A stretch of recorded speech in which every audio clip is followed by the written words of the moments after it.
Okay. All right, we got that. Oh, you can hear it. Oh, we're live. Hey, we're live. Are we live? We are live. Awesome. Live. Hey. Awesome. Okay, let me... So how do people know that we're live right now? They'll get notified. So I'm going to pull up the... We have no one watching right now, which is pretty good. So what I'm going to do is pull up... Solid start. I'm going to find where... I know. Well, I didn't schedule this. This is completely... Right. So no one's sitting around... impromptu. waiting. Yeah. But yeah, some people... Yeah, some folks do. I don't understand. Is this the first time you've done an unscheduled? No, I've done it before. Was Richard scheduled? Yeah, that was scheduled. Okay. Yeah. All right. It might... Maybe... Let's see. I'm just trying to get the comments up. Yeah, of course. The chat going. That's not going to be it. Let's see. The chat should be there. Maybe no one's saying hi yet. Oh. Let's see. Maybe I can do it in the app. Let me see. Just sitting around listening to some Isaac Hayes. Brand got this record. You ever heard this, Josh? No. Hot Buttered Soul. Sounds good. I'm ready for... It's only four dinner. songs. Only 4 songs. Glare. There's a glare on his head here, but then there's also a glare on the Yeah. actual vinyl, so it's double glare. All right, now we got it going. Now I just gotta move to the comments. Oh, look, see, there we are. Oh, whoa. No, that's meta. Yeah. Maybe no one's. Let's see. Why? There we go. Live chat. Perfect. Now we're good. Oh. Awesome. People on? There we go. Okay, guys. Thanks for tuning in on this very impromptu Saturday. This is Josh St. Car. He designed what you see here. He is a very talented guy. He just got off working on some Marvel projects. That's very true. I'm not gonna say much else because I don't know what NDA you signed. I signed a couple. Yeah, so just say he works in the movies. Yeah, but I'm happy to be here. Happy to be back in the pad. It's been a while, but this is always home for sure. What is a live chat? Well, I was looking for the... Yeah, I don't know if I can help you, Lauren. What's up, guys? Craig says, great job on the set. Thanks, Craig. Yeah, it was, it's an always evolving kind of set. So, as I always say, this room that you see, you're only seeing half of the rooms. The other half of the room is still to be designed and built out, but that will come in time for sure. So Uma Guma Games asks what Marvel movies. So maybe you can talk about movies that you've done. Yeah, so I worked on Guardians of the Galaxy 2. I worked on Ant-Man, and then I worked on the Amazing Spider-Man 1, the first one. You were working on the 4th Raimi movie, too. Yeah, I was originally working on the Sam Raimi film, just Spider-Man 4, but it never came to be. So, but it was fun. I was on it for about 4 months. Would have been cool. Yeah. Frank says, please come and decorate his home. Okay, Frank. Cool, I got a little side gig. Yeah. Popping up. Cool. LOLI 96 says, greetings from Mexico. Oh. What part of Mexico? Mashi asks, are you also a YouTuber? No. I mean, I only connected through Vinyl Rewind. I guess I'm a proxy YouTuber. A behind-the-scenes YouTuber, I guess. Josh works like long hours every day almost. Yeah. And you did. Hey, don't forget you worked on Transformers 4. Don't talk about that for a reason. Oh, you don't. Okay. The dark days. That's not the name of the movie. It was just the time of my life. So Angus wants to know why the 4th Spider-Man movie didn't come out. It's basically just creative difference. From what I know, there was just kind of creative differences between the studio and Sam Raimi. Didn't one of like Toby didn't want to do it, or something happened to where like it was a pyramid, and then once one piece went away, it sort of collapsed on itself. I think it had something to do with that. But I mean, actors oftentimes get fatigued of roles, you know, and that's completely understandable. But you know, I think that where Spidey is now is a good place. Tom Holland's a good Spider-Man, so it all kind of, you know, evolved to a right place. Yeah. It took a while to get there. Yeah. That kid from YouTube asks, how long have you been into vinyl? And he has been, or I'm assuming you're a guy, sorry. I've been into vinyl for about a year now, and he's only 14. So I got started right around your age. I was, I started heavily buying records around that time. How about you? That's a good question. I've always been very close to people who've been very much into vinyl. So I've always been kind of close to people who listen to vinyl. So I have almost no collection myself. My wife has a collection, and she's been collecting for a long time, and I usually listen to her vinyl. But yeah, I love what vinyl represents. I love the tactileness of vinyl. I love that it's you know, about this kind of ritual of sitting down and being able to listen to an entire record, as opposed to, you know, the really quick digestion of music through, you know, say Spotify or something like that, which I also enjoy, which is kind of an amazing thing. But I don't have a big vinyl collection, but I've always been a big fan of music for, you know, as long as I can remember. Yeah, for a long time you were. I always looked at you as way more into contemporary music more than I was way more into older stuff. You're more into newer stuff, so you got me more into new stuff. And vice versa. Yeah, kind of like Ice Case. Oh, yeah, of course. Can everybody hear me? Yeah, I think so. Mumbler, yeah. No, you're fine. You're fine.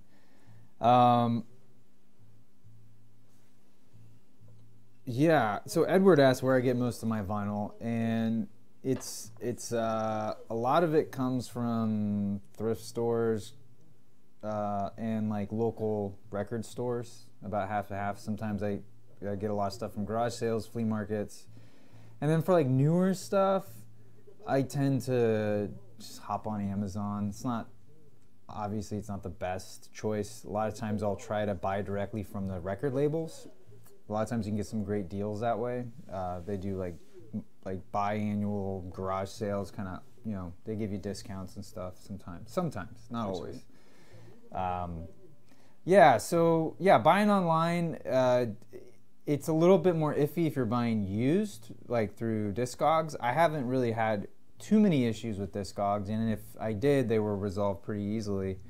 But yeah, you gotta look at seller feedback. Look at their feedback, look how many reviews they have. Or sorry, the seller's feedback. And then I would, just reach out to them that way. And I've sold some things on Discogs too. I'm not, it's a lot of work to sell on there. I'd rather just like bring it all to a store and get trade-in credit. That makes sense. Yeah. What's your favorite album? My favorite album? Yeah, do you have one? Oh my goodness, that is the most difficult question of all questions, right? Top five? Top five, oh my goodness. I mean, I feel like what I'm into is kind of constantly changing. And I'm always a huge fan of poolside. I'm always a huge fan of tan lines. It's kind of the style of music that I like. Yeah. Yeah, I dig that. Electric Guest, their most current album, is probably one of my favorite current albums right now. Yeah, so who else? It's always like that's kind of there's so many bands. It's like I'm always so amazed when you go to a record store or you're even on Spotify, you're just like, wow, there's so much music to absorb, and so much good music to absorb. It's really hard to narrow it down to like even 5. You know, it reminds me of like, remember your MySpace top 8? Like how do you narrow down your friends to 8 favorite friends, and everyone in the world is going to see it? It's like so. I mean, I would say right now. MySpace was before Facebook. For those of you wondering. And right after Friendster. This is aging it's very different than what it is now. Oh, I haven't been on MySpace in a couple of They tried to revamp it into like a music thing, yeah. This is interesting. I don't know if you'll have a great answer for this, but Tyler Ritchie asks, in your opinion, who's the best artist from Sun Records? Elvis Presley, Roy Orbison, Jerry Lee Lewis, or Johnny Cash?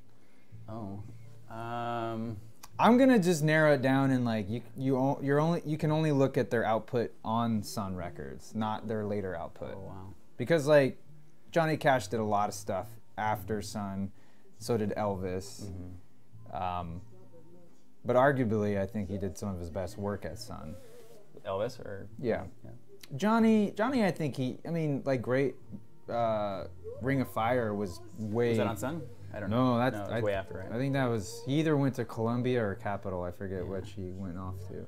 Yeah, I'm definitely gonna defer to you on this one. I think that I don't know like real specifics of time frame of when they left Sun, but in terms of impact, right? So sure. I mean, it's a hard question. It's a hard question. I mean, Elvis was such a phenomenon, and he kind of changed the game.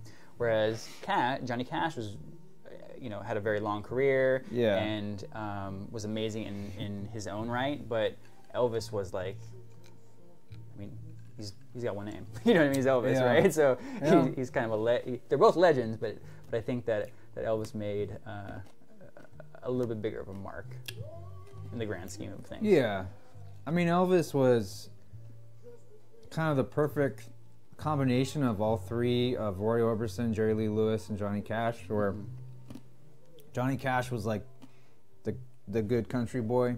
Roy Orbison had an amazing voice. Jerry Lee Lewis was a rebel.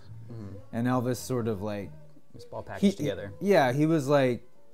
Even in Sun, like he could sing, but he really wasn't the best singer when he was on Sun Records. He was always self-conscious about it. And later in life, I think he really honed his singing and became more of a belter, like a crooner. Not really a crooner, but just he could carry notes better, I think, as he aged. So yeah, I mean, best is very. I mean, that's such a hard question. I really like. It's a toss-up between Elvis and Jerry Lee Lewis. Oh, really? I mean, I like Roy Orbison, but like a lot of the stuff I love from him, he like Pretty Woman was on Monument. It wasn't even on Sun Records. Johnny Cash I like, but his stuff on Sun was a little samey, whereas Jerry Lee Lewis just like had this energy and fire about him. True, yeah. That's like whoa, and he was a little bit of a loose cannon. Right. So what's your vote? But Scotty Moore, that guitar player, and Bill Black on the bass. I mean, that's like that trio was such like the basis of rockabilly. Yeah, I don't know. That's a tough one. You narrowed it down to 2. That's yeah. Yeah. Let's see. I'm just catching up with these comments here. That's interesting.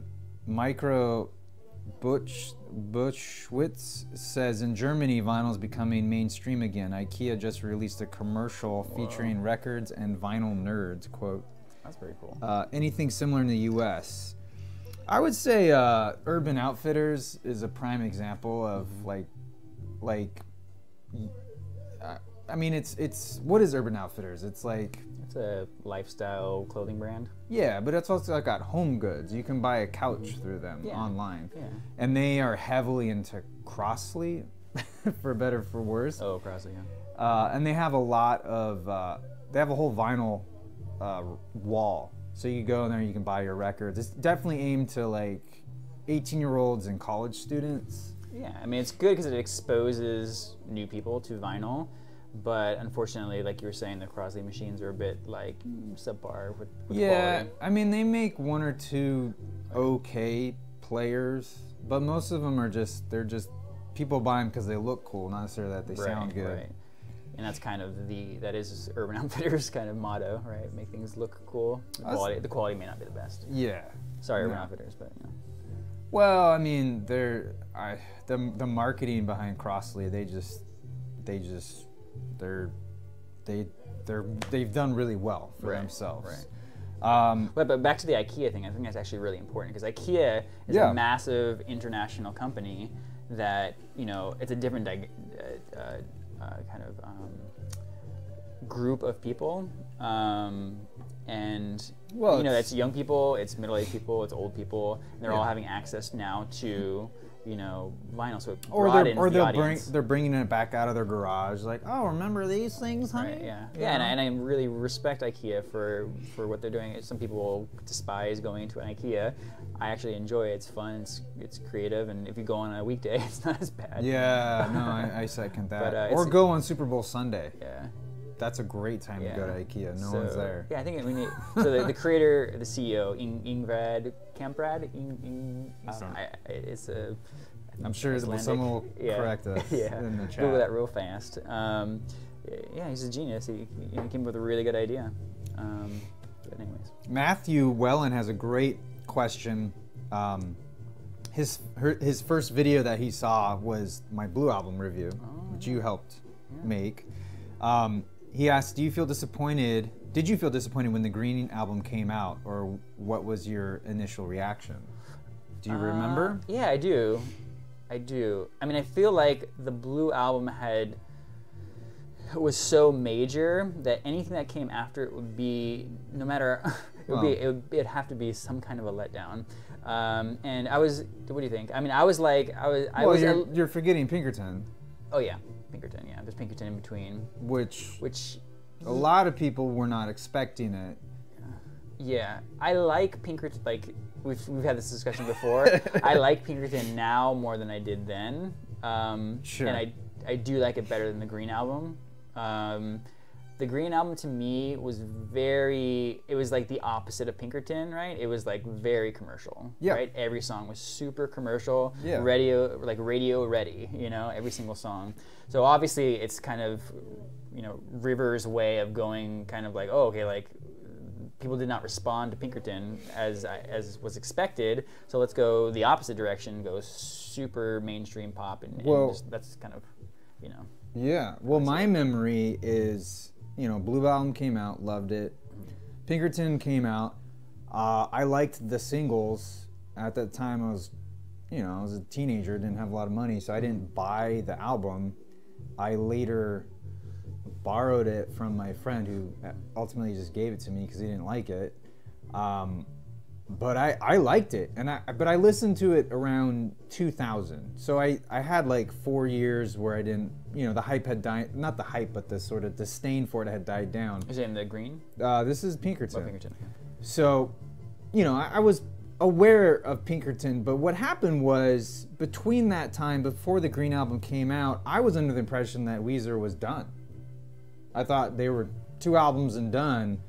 And I think, I don't know if that was just rumors, because well, I mean, that was the 90s, right? The 90s was like the time of the one-hit wonders. So you don't really expect bands to really go past that. But anyway, sorry, I interrupted. Yeah, no, there was a lot of bands like that would have an amazing first album, and then the second album was a bit of a disappointment, and you never heard from them again.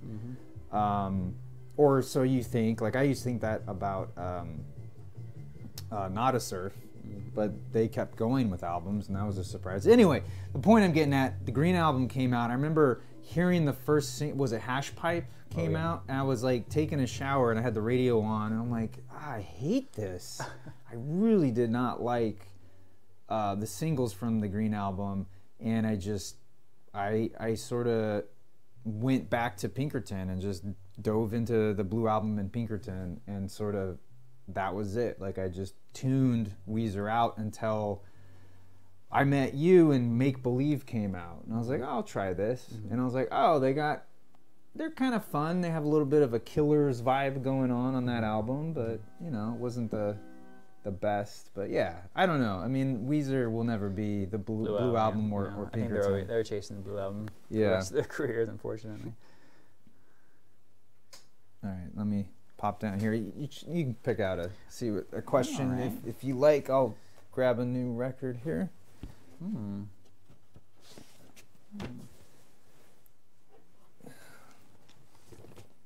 I just picked up this over at the farmer's market. There's a record dealer there. So many questions, and they're going so fast. You just gotta pick one. That's it. Okay, so Lennart N. Leonard, yeah. Lennart N. What's up, buddy? What's the most abstract experimental project that you've enjoyed?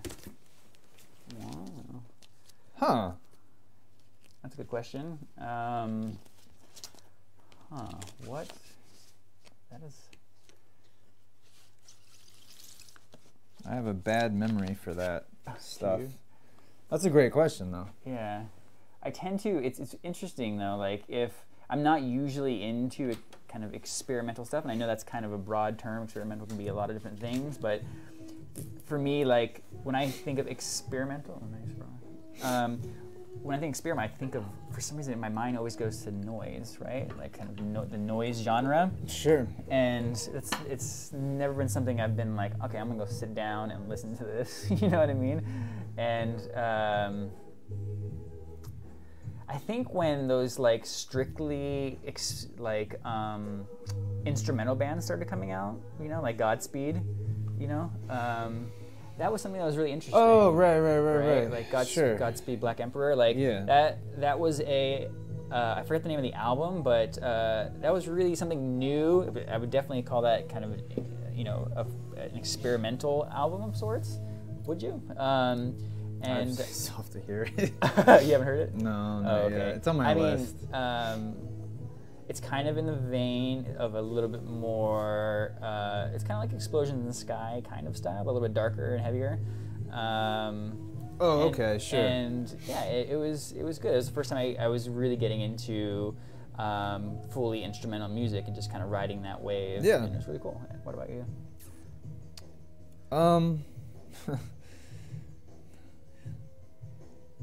Yeah, I don't have any one memory that sticks out, unfortunately. I mean, I remember like bits and pieces of theater pieces that I've seen. Mm-hmm.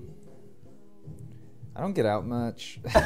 It's part of the problem. By the way, Eric, aka the Vinyl Geek, lives in this room. You know what I will say though is the Eraserhead film is very. I mean, even today it's very experimental. I don't really like it as a film per se. Like I don't think it's very interesting, but visually and sonically it's really, really cool.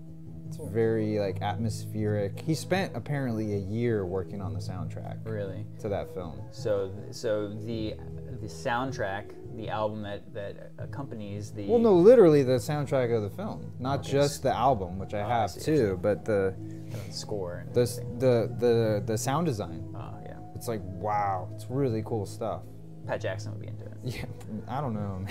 I don't know about Pat Jackson, but Pat Jackson is was an instructor we had at San Francisco State who was a sound designer. A little throwback. Tubbs00 thoughts on Talking Heads. I love Talking Heads. Yeah, I dig them. Did you ever see his film, True Stories? Did you ever see that? Dave Byrne. It's got John Goodman in it. I don't think so. It's cool. It's a cool movie. It sounds really familiar. I haven't seen it though. Yeah. I would have remembered. Yeah. Yeah, it's sort of, it's a cool film. It's sort of out there. Thoughts on Fallout Boy? Oh, this is a good one. Josh hates them. Not that I don't hate Fallout Boy. I wouldn't say I hate any band in particular, but you know, it's definitely capitalizing on a time and a place and a genre. Well, they're still around, dude. They just released a new album, which is terrible. Oh, is it? Yeah. So it's like, you know, it feels like 15 years too late. Yeah. Like, what are you doing? Yeah. I mean, you know, like that's great that they're being creative and staying creative. That's awesome. But I think that I was just never really connected with their music. I felt like it was attaching onto a genre at a time that they were just capitalizing on, and felt kind of constructed maybe by someone behind the scenes. Sure. Like I mean, it's really the evolution of kind of this pop punk style, right? And being into like even Bay Area kind of poppier punk bands, like I mean, Green Day, for example, is like the the biggest example. Like I don't know, it's taken that thing. I mean, Green Day themselves have taken this thing, and it's kind of evolved to this other state where I can no longer enjoy it. Maybe it's just because I'm getting older and I can no longer attach to the lyrics and what they're saying. But yeah, and Fall Out Boy was never. By the time Fall Out Boy came out, I was over that kind of angsty vibes.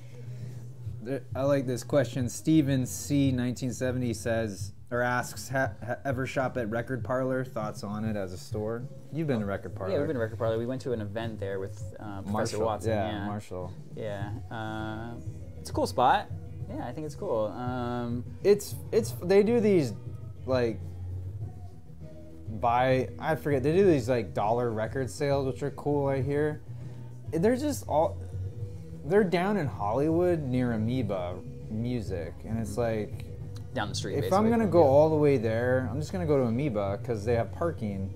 Whereas like Record Parlor, it's cool, but it's hard to park around that area. Yeah. And then it's kind of small, and like. What about what they actually have? Well, it's always a crapshoot. I mean, it's all used, so they're an all-used store. At least the few times I've been there, they might have changed, but there was nothing that I liked the space, but it's not near me, so it's not going to be my record store. Right. You know what I mean? It's like it's a place. If I lived closer, I'd probably go there a lot and just see what's in the new arrivals. Like I do that with Vacation Vinyl because I can just walk over there and see what's up. Yeah, I mean there is definitely something to be said if like you're making the trip to Amoeba to just like okay, I mean maybe stay in the parking lot of Amoeba and maybe walk over. Yeah. Not what I'm suggesting if anybody was watching who's an employee at Amoeba, but it's for the love of vinyl. You can go check out another spot. Maybe that's in walking distance. So the competition's always good for places in close proximity to each other. But I don't know the in regards to what they carry and stuff if it's quality. So you don't know Captain Beefheart, do you? No. Okay. Yeah, that's fine. Matthew, that's a great question, and I've been saving Trout Mask Replica for a time to really sit down and listen to it. I know it's considered like a masterpiece, but I haven't personally heard it. Josh hasn't heard it. What's it about? What is it? It's just an album. It's like a what genre. What would you say? I mean, it's a contemporary of like Mothers of Invention and stuff like that. Okay. Like sort of the avant-garde of music of that era, the late 60s. Right, okay. But again, I don't really know. I haven't listened to it. I just know of it because I own a copy of it. I just haven't listened to it. Right. There's so much music to hear. So much. Do you have a favorite Smith song or Morrissey song? Oh. I do. It's off. I'm sure Eric does. This Charming Man, I think is what it is. I think that's one of my favorites. Yeah, I mean, how soon is now? You could just say that and just like. Yeah, I mean, I unfortunately don't know enough about. I never really got into Morrissey. I never got into the Smiths. So not that it's. What? Like Eric was saying, like how we started this stream is like I'm really into contemporary music. I'm really into like. Morrissey's contemporary. Come on. Yeah, I know. I mean, he still makes music, yes, but I mean like. I guess the term is emerging artists. Oh, emerging, birthing out from the musical canal. I love freshly birthed bands. Oh, jeez. Okay, yeah. Mark Dargis says Captain Beefheart was friends with Zappa, so that totally makes sense. There you go. Do you have a? Oh, interesting.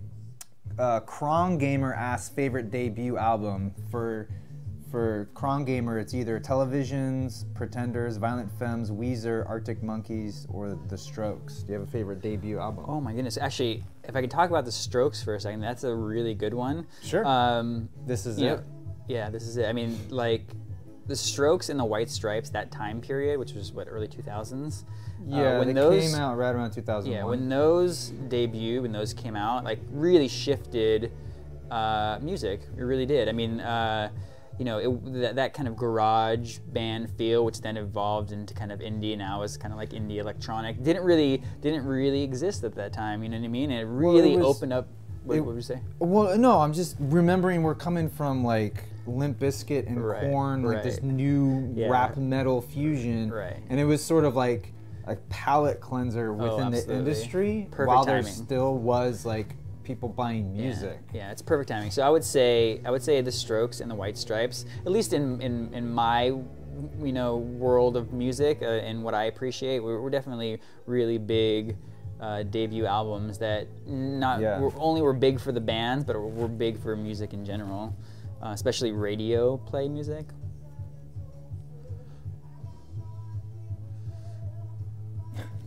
Whatever. I'm not a real vinyl geek apparently because I haven't listened to Trout Mask. I'm sorry. Well, there's always time. There's a ton of like music that I have missed, and I'm very honest with that and open about it because being a geek is geeking out about music, is not having optimal knowledge of all music. I don't think anyone does, to be honest. Yeah, it's a lot of pressure too. I mean, I think to just be able to enjoy music, and then maybe, being able to expose people to new music and be open to being exposed to other music is pretty cool. Retro Narts asks, do I have any Velvet Underground vinyl? All I have is, I was just looking at it too. Why am I blanking on the name of it? It's the one with the, looks like the subway. You get a little booze in you and you start forgetting stuff. Michael Brewer. Love Wes Anderson. Yeah, it's Loaded. That's the one I have of Velvet Underground.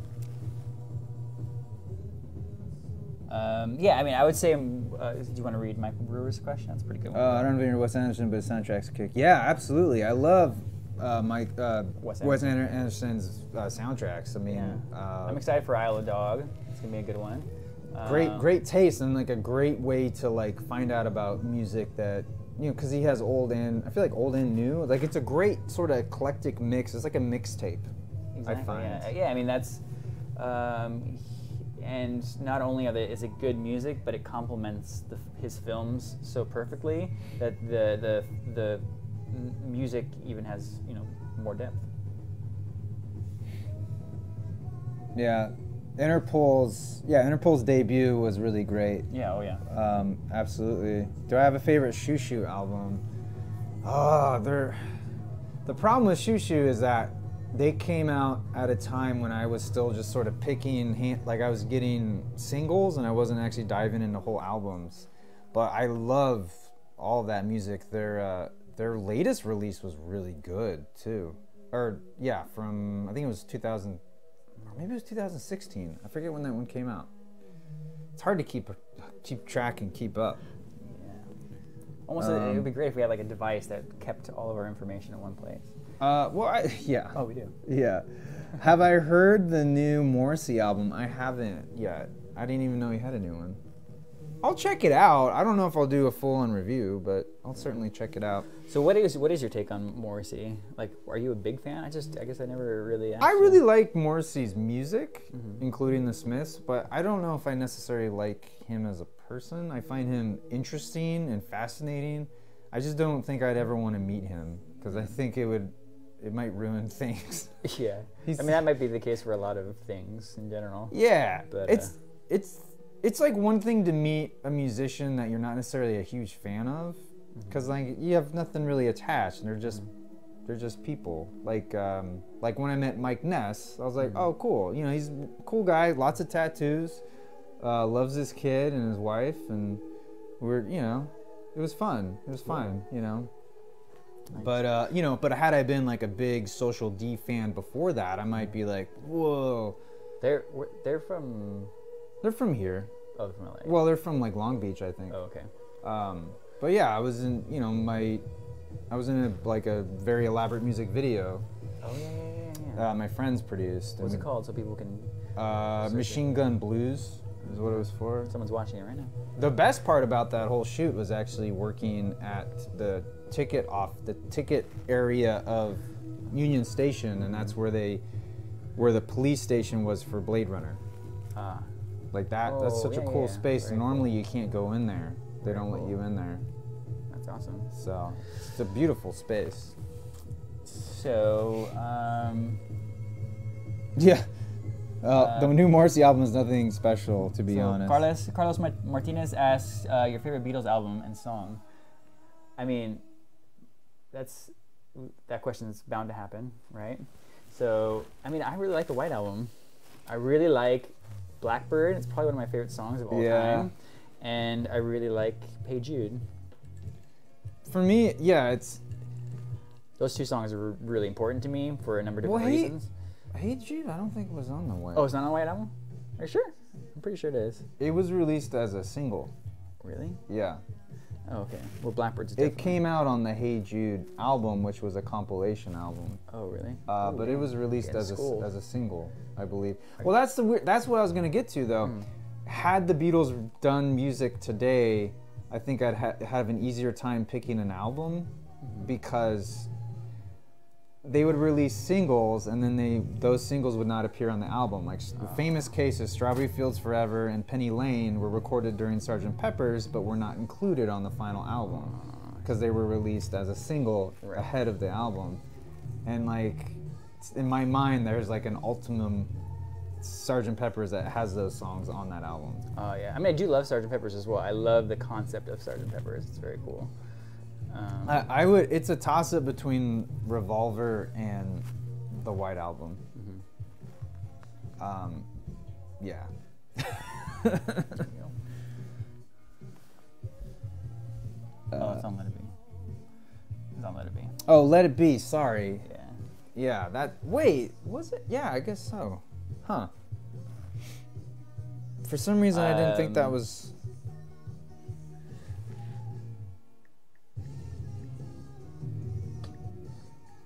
Okay, so Hey Jude was recorded in the White Album sessions, I think. Says Cron Gamer. Right, okay. Yeah, Hey Jude's not on Let It Be.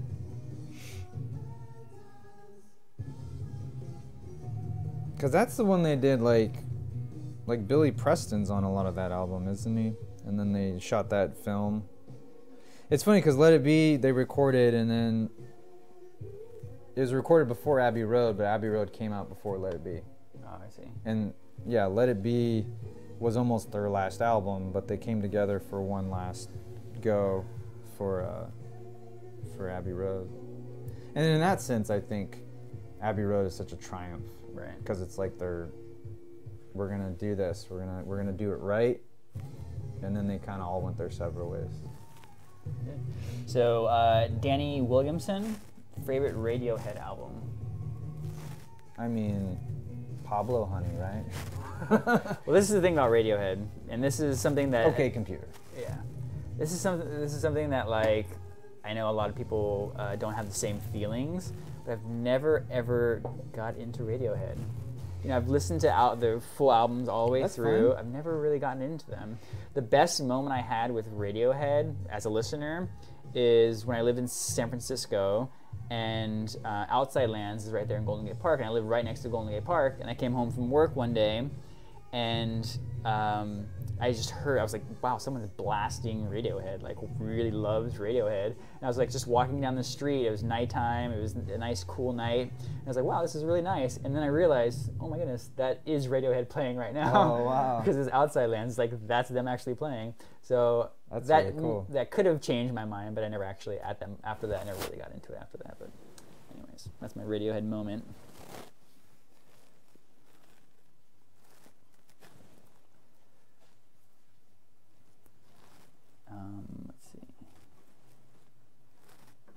Thoughts on LCD sound system? What's up? Hey.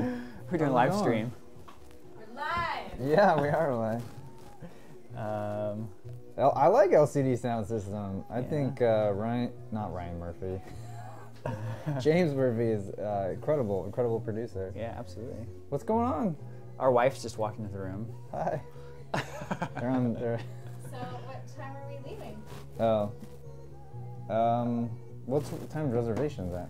We have dinner plans. 7:30. So we should plan to be ready by 6:30, right? Yeah. I'm ready. Okay. Eric's gonna go just like this. Yeah, right. So yeah. Yeah, so we're good. Oh. What's up? Favorite jazz artist? Dave Brubeck?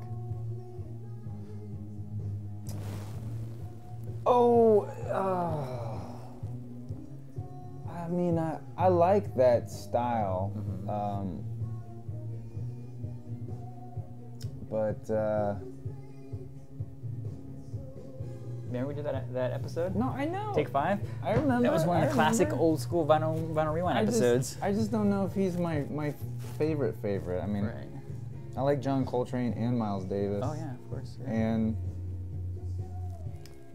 yeah, I don't know. That's a hard one. There's a lot of good stuff out there. If you don't listen to vinyl, do you still buy CDs or download from iTunes, or what's your favorite streaming service? Well, Josh likes Spotify. Yeah, I mean, it's kind of a scary. Spotify is a very scary thing, but also a really amazing thing. So if I imagine myself as like a kid 20 years ago, and someone gave me the power of Spotify, my mind would probably just explode. I'd be like, what? I can listen to any song at any time, anywhere I am. Okay, that's pretty amazing. So it's an amazing thing, but it also changes the way we digest music and listen to music. So, you know, it kind of, I don't know, it kind of has to evolve in that way, because I don't know, there's just like, to be exposed to that, like, I remember like going into Amoeba Records off of Hate and being like, it was like amazing, because they'd be able to open up the CD for you, and you'd be able to listen to it. And so like, you know, instead of being like this kind of like musical daredevil, where you're just like, okay, I'm just gonna like, this is pre like being able to just listen to something online, right? So you're like, okay, before I spend $15 on this album, I want to be able to hear it, make sure I actually like it, right? I remember we went there together, and I'm like, oh, you should check out the new Decemberists, and you hated it. Oh, I did? Yeah, you didn't like it at all. Oh, and really? then I realized, yeah, I guess they're not that good. I don't really like the Decemberists. Leonard asked if there's bands I dislike, and I'm like, yeah, I don't understand the Decemberists. Right. I don't like the guy's voice. Yeah. But no, I remember. They actually have a new album that just came out too. Yeah, haven't I'll listened probably to it. pass on it.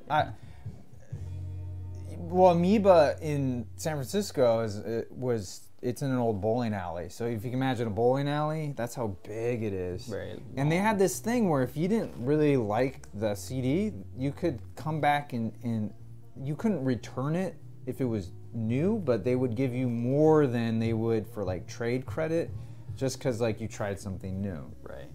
And back in the day, this was only around probably maybe like 5 or 10 years. Do you remember Blockbuster Music? Oh yeah, Yeah, that's where I remember OK Computer. Yeah. So Like seeing it in one of the listening stations. Yeah. Because they would kind of open it for you, but they had pre-opened CDs. of like hot.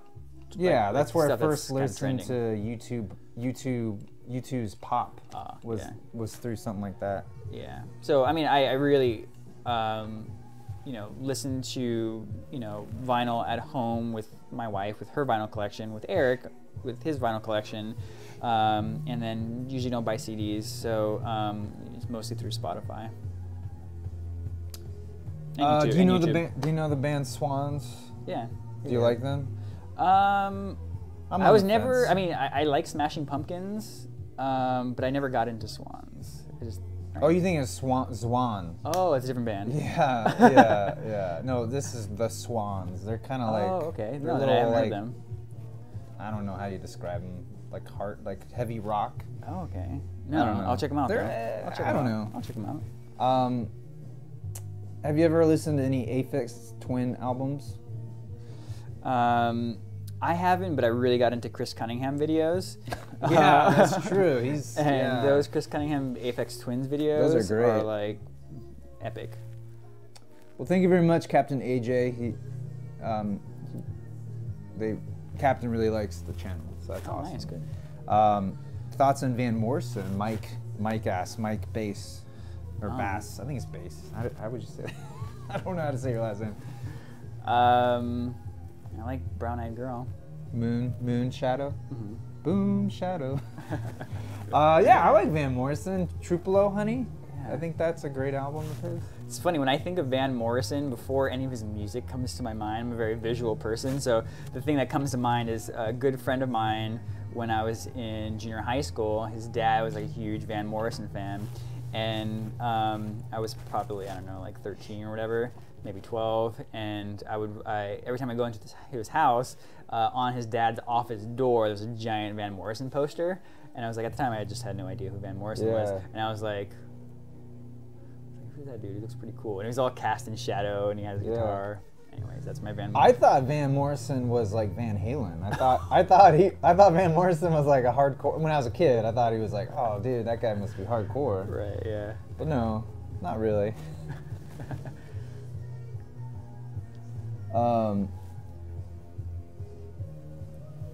Mersbo? I've never heard of Mersbo. Do you know them? Mersbo, no.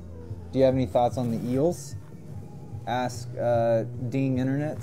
The Eels. I do like the Eels. I like the Eels, but I mean, I like the Eels. I forget the name of the album. I'm really bad with album names, unfortunately, for this moment in time. But I forget the name of the album, but it was like it was a brightly colored album cover, and yeah, I got into them at a time. It was really good, but that was probably like 10 years ago.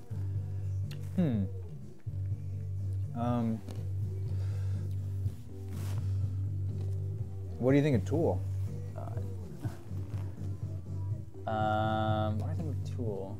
I can understand why people like Tool, but I never connected to Tool. Okay. What about you?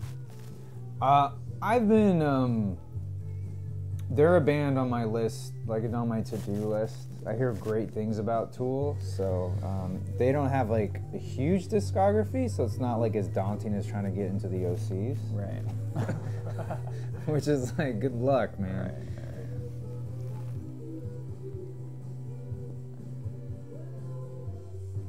Thoughts on Primus? I could never get into Primus. They were a bit too cheeky for me. Although I did love Winona's Big Brown Beaver when I was a kid. When I was a teenager, I thought that was hilarious. But you don't know?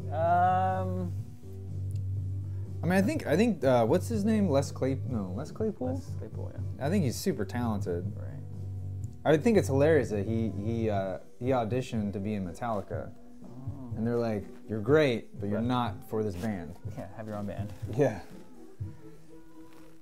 No One Important says the Eels' Daisies of the Galaxy. Is that the album you're thinking of? Possibly. Let me see that one? No. With the kids on it? No, it was. No, it was before that. This one, Blinking Lights, yeah. Blinking Lights? Blinking Lights, yeah. It's kind of old school. When did that come out? What year? Oh. I don't know. Personal favorite Queen song? Oh. 2005. 2005, man. Oh man, it sounds like it's like that's the easiest answer, but I mean, how could you not rock out to Bohemian Rhapsody, right? Yeah. I mean, how could you not? Whenever that song comes on, I'm just like happy immediately, and I cannot not sing along to it. I don't know if it counts as a Queen song. Oh really? But no. Yours does, but I'm thinking of Under Pressure is one of my favorites, but I don't know if that's it's Queen. It's Queen just by himself. Well, it's Queen with David Bowie, I think, is how it's credited. What do you think of Death Grips? Do you like that? Have you listened to them? I don't think so. Maybe you may have played a couple tracks for me. They're cool, but it's kind of it's a hard thing to just kind of dive into and listen casually, because it's very in your face. What do I think of Buckethead? 260 plus album discography. Well, Matthew, that is incredible, but I have to think that you're stretching thin at that point. I mean, what are you making? Well, I mean, 260 maybe it's albums? like maybe it's just Wow. maybe it's like I a did not know rotation that. of people. Maybe it's just not just one Buckethead. Maybe there's Like the Dread Pirate Roberts. yeah, maybe he's just like rotating out that bucket. There's lots of musicians. Who knows? Really? I can't believe. I mean, I believe it, but I just don't. That's incredible. Thoughts on Nickelback? I don't think we need it. You know, I think we talked about this when Matt from Too Many Games was here, but I think that I think Creed should get more hate than Nickelback. Personally, I mean, I understand people's feelings for both of those bands, and I would say I agree. I mean, I think Nickelback knows what they are, and I feel like Creed was just trying to pull the wool over your eyes. So let's see. What's that? Thoughts on Slow Dive? It is possible to hate both equally. I agree. Oh yeah, totally. I think Nickelback gets the bun of the joke, and I think Creed should get more of that as well. I think it should share the load. Okay, so I don't know how to pronounce that. Lesdy03. Does that seem right? I don't know. Thoughts on hardcore punk like Dead Kennedys and Black Flag? I like both. Yeah, definitely. I like hard. I even like hardcore, where it's Yeah. just like screaming. Yeah, you gotta get it out somehow. I mean, that's what it was called to me. I mean, Where would you listen to that? I went to like backyard concerts where like local straight edge hardcore bands would play. Yeah. And like it was cool. I was like the squarest. It was funny to me because I was straight edge without like putting black X's on my arms because I was just like, Right. I don't know, I'm gonna go play hacky sack, Yeah. and like they'd be like, and I was like, man, this They were is also so cool. really good, like especially Dead Kennedys, very good at like branding themselves. Oh, You know yeah. what I mean? Like that. I had Yeah. I had a Dead Kennedys T-shirt, and I was like, wow, this is the greatest thing ever. That kind of the black, gray Whoa. DK. Wunter Levering says that there's a new Tom York album coming out. Thank you very much for the info. I can't wait to check it out. Bonobo. I like Bonobo. I know, Slow Dive. I hang on one second. You got it? No, you're fine. You keep going. I'm just gonna cross. All right, let's see what we got here. Mathcore. You hear Mathcore? Yeah, I mean, isn't like Brian Jones Town Massacre Mathcore? I don't even know. There's too many genres. Never mind. I thought I had Slow Dive, but I don't. What? no, the Office question. That's funny. There's an Office question. No, about the TV show, Mike Bass. Do you like The Office? Office is a great show. I haven't actually watched it.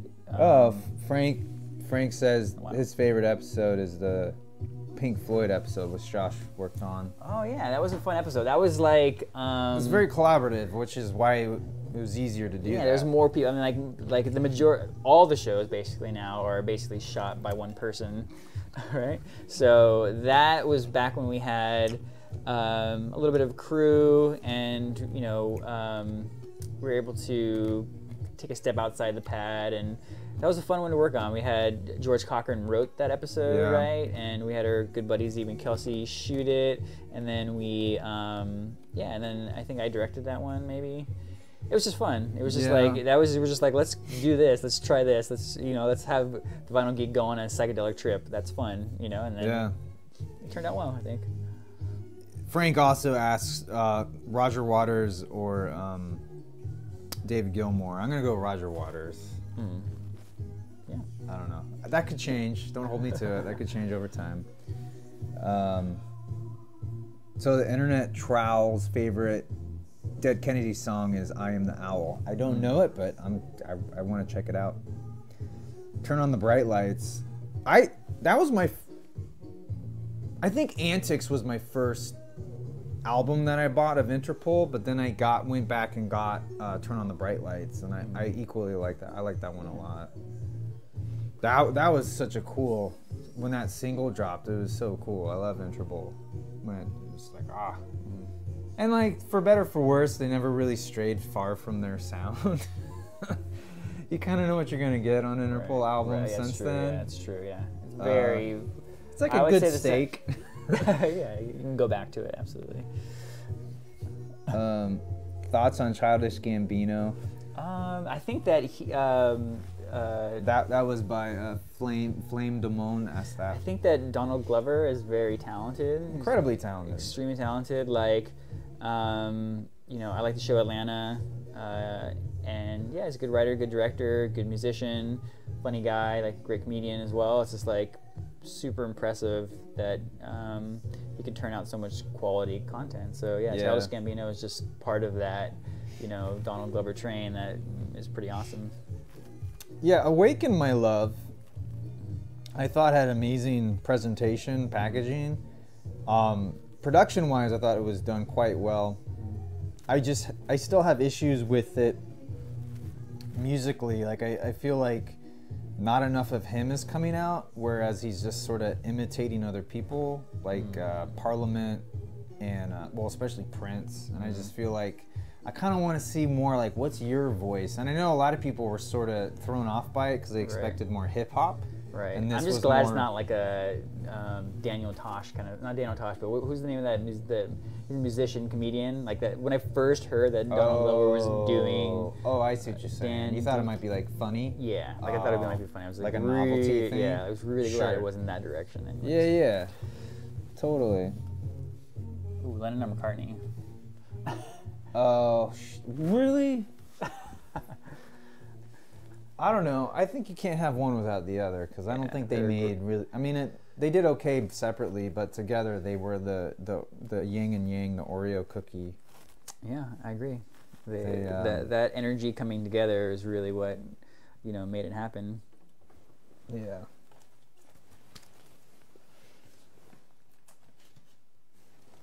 Here's an artist that I don't think a lot of people really know about, who's I really like, is Roy Harper. He kind of came out, he's psychedelic folk music.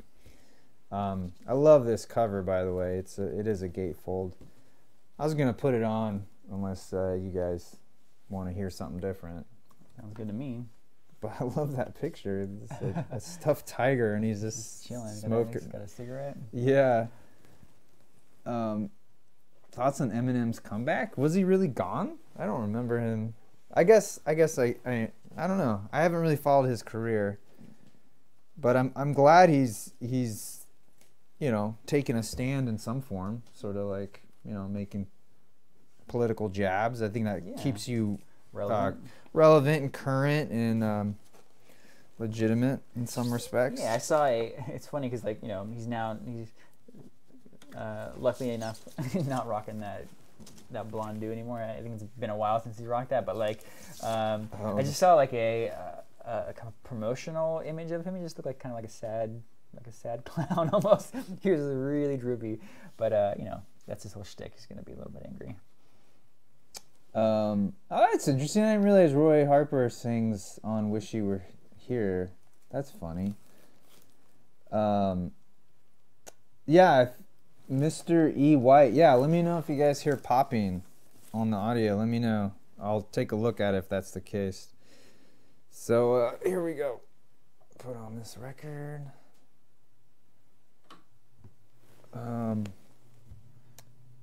Thoughts? Oh, we kind of went on to this, but Jammy Gaming asks about thoughts on cheap portable record or turntables, retro turntables. You know, the funny thing is those little cheap portable ones back in the day were terrible. Like vintage ones were terrible, and that's part of the reason why you can't, you know, a lot of these vintage records, they just got worn out by those crappy tone arms and stylus. Right. They just would gouge into the record.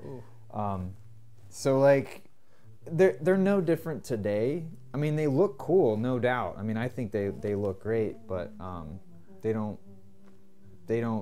not going to have a great sound reproduction. And honestly, I mean, what makes it so difficult to just make a better quality mass market? Well, these things are it's not. It has nothing to do with that. It's the fact that, I mean, it's one thing to make a cheap turntable, like something like in this style, but to do portable.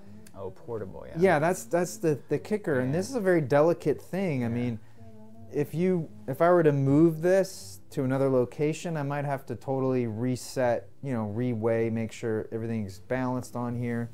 And some turntables even come with like screws you tighten down to make sure that actually this I have a dual turntable down here in storage, but it has like things that'll lock down the turntable bed.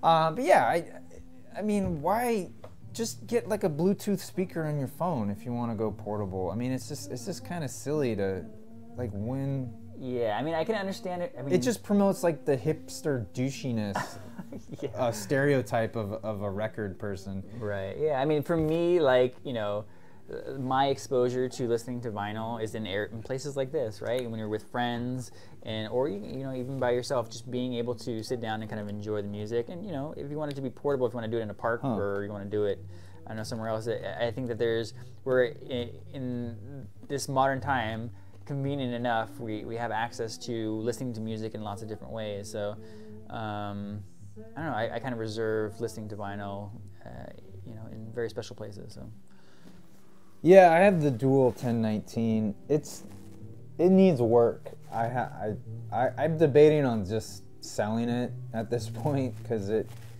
needs a lot of love right now. And honestly, it's cool for a vintage turntable, but I don't know if it's worth me fixing it at this point. I don't really have any like super unique fancy vinyl. You know who does though is Matt from Too Many Records. He's got a ton of that really cool stuff. So maybe at some point I'll bring him on and we'll do an episode on. Has he done? He's done a live stream before? Yeah, he was on here last week. Oh, nice. Last weekend. I'm gonna go visit him tomorrow. I'm gonna go on his show. Oh, very cool. Tomorrow on Sunday. And yeah, I think we'll definitely do more collabs in that sense, just because he's got a great collection of new stuff, rare stuff that I don't have. Right. And like a lot of really fun variants. Just because our channels are kind of focused on different things. I'm more about like reviewing music, and he's more about just like vinyl in general. Just sort of, yeah. So it's a little different. It's a little distinction. Yeah, but I really like seeing his stuff. Oh yeah, Wouter's Leverline's collection is more like Matt's. That's cool. Yeah, I would like to get more into that kind of stuff as well as my collection progresses. This album is very like Donovan, isn't it? Kinda, yeah. Yeah. I mean, it starts off benign enough, but it kind of trips out. Oh, does it? Yeah, a little bit. Like, it's kind of letting you in easy. Yeah, definitely. Who's next? Or Led Zeppelin 4? Oh man, that's not really a contest. I mean, unless I love Who's Next, I'd have to go with Led Zeppelin 4. Rage Against the Machine or Audio Slave? I would have to go Rage. Yeah, definitely. Right. Yeah. Leonard asks about The Ooze by King Cruel. I've always enjoyed King Cruel. The Ooze was my first sort of like serious look at an album output by him, and at first I knew it was good, but I didn't necessarily like it. Mm-hmm. But then I sort of let it creep over me and listened to it a couple more times, and it's incredibly varied and intricate and really, really just an incredible expression just through music. I really ended up liking it a lot. Made it in my top 10. Oh, very cool. Of the year. Of 2017, yeah. I should check out the band Hop Along. Great indie rock band. You'd enjoy this. Oh, if you enjoyed Strokes, you enjoy them as well. Okay. Thought on the Deftones. The thing about the Deftones is Hop Along. Go ahead. Actually, really, at the time when the Deftones were really kind of like coming into their own, I really enjoyed the Deftones actually. Same here. And it's weird though, because I think they ushered in a certain genre of music that I ended up not liking so much, but Sure. I definitely enjoy the Deftones. I haven't listened to them in a while. I'm sure I would enjoy them just as much. That may be nostalgia, but yeah. Yeah, you really like Bone Thugs. Oh, back in the day, yeah. I mean, Yeah, like, Bone Thugs and Harmony. You guys remember them? yeah, that was way back though. That was like in the 90s. That's when you had gold chains and basketball jerseys, right? Yeah, we don't talk about that anymore though. I still like them. I don't know why Yeah, I they mean, don't get like- more love. They were huge. Yeah, but they're still making stuff. No, they just play the reunion concerts Right. now. They rap so fast. I'm gonna be missing you. Oh god, that was so good. Such great. Those are oh man, some good music videos too. With who? Bone Thugs. Oh, Bone Thugs, yeah. Yeah. Sorry, yeah. Gonna be Bone missing Thugs. you. Oh yeah, Crossroads, yeah. Yes, we're going for dinner tonight. Yeah, we are going to Crossroads. Yeah, that's right. That's funny. That'd be awesome if it was a Bone Thugs themed restaurant called Crossroads. Oh Man, if anybody out there has money to make a themed restaurant, I would say make it a Bone Thugs themed restaurant. William Y asked, "Is YouTube my job or do I have another?" Yeah, I have. Yeah, YouTube is my outlet. It's a hobby. The money I make, you know, I can maybe buy a couple records each month with Right, it. right. It's you know, the goal is to eventually turn it into a job for both of us. Yeah, but absolutely. right now, no. I do a lot of freelance video production, so I do a lot of editing. And I was just in Miami shooting interviews for a beverage company. Very low key stuff, but it's a job. They flew me out there, and it's like this stuff.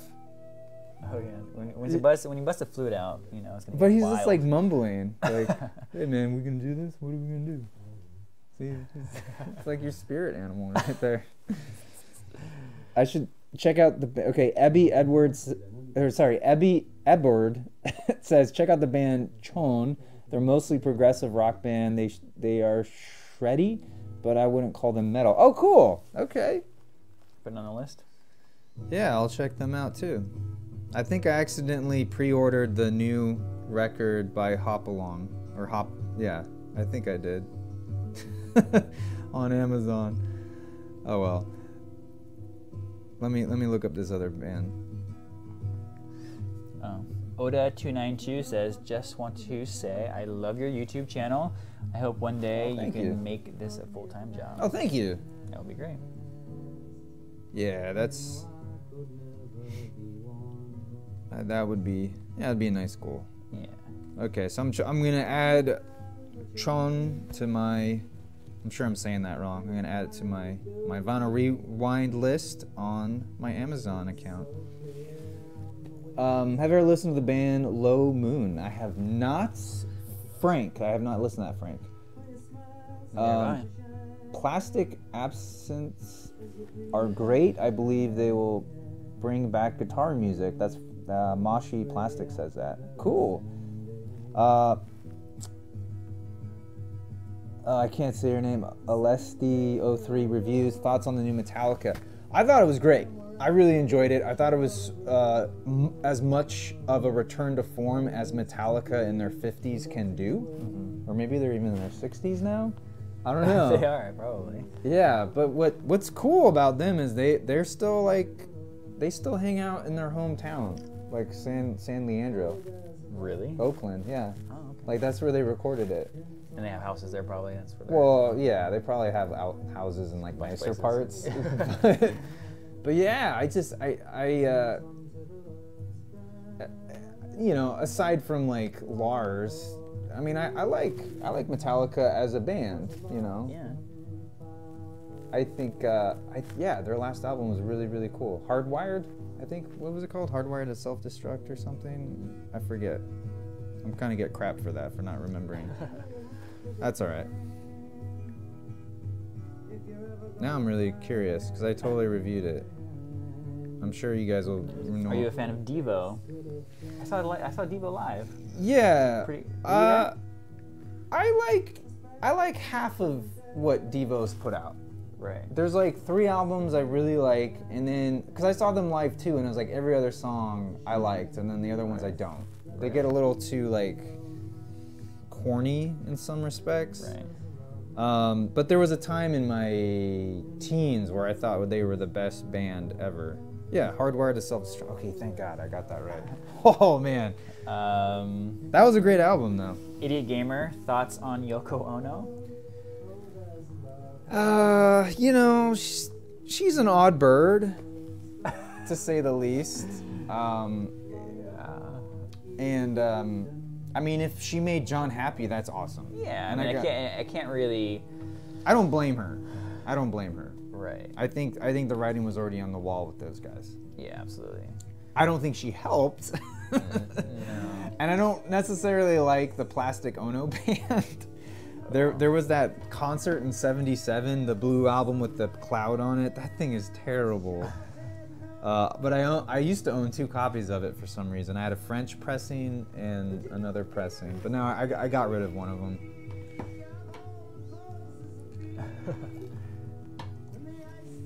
Have you ever listened to Clipping? Yeah, absolutely. Rice Pudding. That's your name, Rice Pudding? I love that.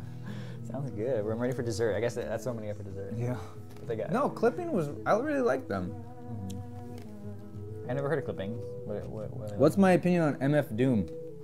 I've liked what I've heard, but I haven't heard that much.